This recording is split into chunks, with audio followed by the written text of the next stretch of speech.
why did communism fail? You started to say that conservatives criticize it on the basis of like rationalism, that you're throwing away the past, you're starting from scratch. Is that the fundamental description of why communism failed? I think the fundamental difference between rationalists and empiricists is the question of whether you're throwing away the past. That's the argument. And it cashes out as a distinction between abstract, universal, rationalist political theories and empirical political theories. Empirical political theories are they're always going to say something like, look, there are many different societies. We can say that some are better and some are worse, but the problem is that that there are many different ways in which a society can be better or worse.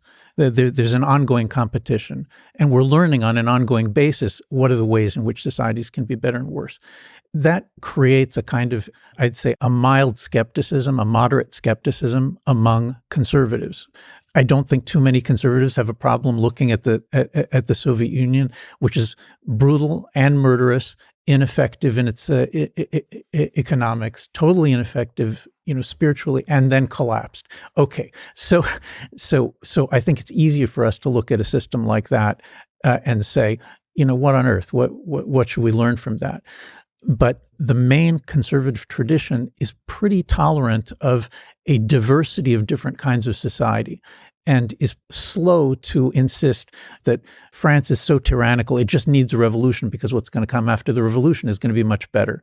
The assumption is that there's lots of things that are good about most societies, and that a clean slate leads you to throw out all of the inherited things that you don't even know how to notice until they're gone. Could I actually play devil's advocate here and address something you also said? Can we, as opposed to knowing the empirical data of the 20th century that communism presented, can we go back to the beginning of the 20th century?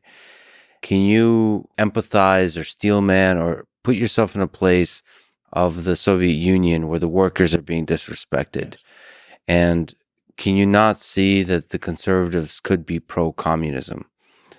Like, communism is such a strongly negative word in modern day political discourse that you can't, like, you have to put yourself in the mind of people who like red colors, who like, that's what it was. It's all about the branding, I think. But also like the ideas of solidarity, of nation, of togetherness, of respect for fellow man. I mean, all of these things that kind of communism represents. Can you not see that this idea is actually going along with conservatism? It is in some ways respecting the deep ideals of the past, but proposing a new way to raise those ideals, implement those ideals in the system. Yes, I'm going to try to do what you're suggesting, but historically we actually have a more useful option, I think, for both of our positions. Instead of pretending that we like the actual communists, we have conservative statesmen like Disraeli and Bismarck, who initiated social legislation. Right, the first step towards saying, look, we're one nation, we're undergoing industrialization. That industrialization is important and positive, but it's also doing a lot of damage to a lot of people. And in particular, it's doing damage not just to individuals and families, but it's doing damage to the social fabric. The capacity of Britain or Germany to remain cohesive societies is being harmed. And so it's these two conservative statesmen, Disraeli and Bismarck, who actually take the first steps in order to legislate for what today we would consider to be minimal social programs, pensions and disability insurance and those kinds of things. So for sure, conservatives do look at industrialization as a rapid change, and they say, we do have to care about the nation as a whole, and we have to care about it as a unity. And I assume that Yaron will say, look, that's the first step towards the catastrophe of communism. But Before Yaron drives that nail into the coffin, let me try to make a distinction. Because when you read Marx, you're reading an intellectual descendant of Descartes. You're reading somebody who says, look, every society consists of oppressors and oppressed, right? And that's an improvement in some ways over liberal thinking, because at least he's seeing groups as a real social phenomenon. But he says every society has an oppressor class and oppressed class. There are different classes, there are different groups, and whenever one is stronger, it exploits the ones that are weaker. All right, that is the foundation of a revolutionary political theory. Why? Because the moment that you say that the only relationship between the stronger and the weaker is exploitation, the moment that you say that, then you're pushed into the position, and Marx and Engels say this explicitly, you're pushed into the position where we're saying, when will the exploitation end? Never until there's a revolution. What happens when there's a revolution? You eliminate the oppressor class. It's annihilationist. I mean, you can immediately, when you read it, see why it's different from Descartes or Bismarck, because they're trying to keep everybody, somehow at peace with one another. And Marx is saying there is no peace. That oppressor class has to be annihilated. And then they go ahead and do it, and they kill 100 million people.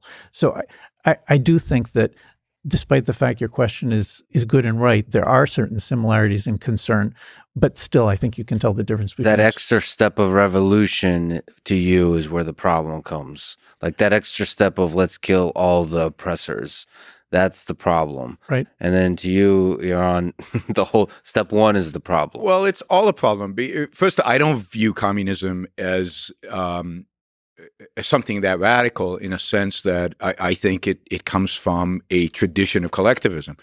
I think it comes from a tradition of looking at groups and measuring things in terms of groups. It comes from a tradition where you expect some people to be sacrificed for the greater good of the whole.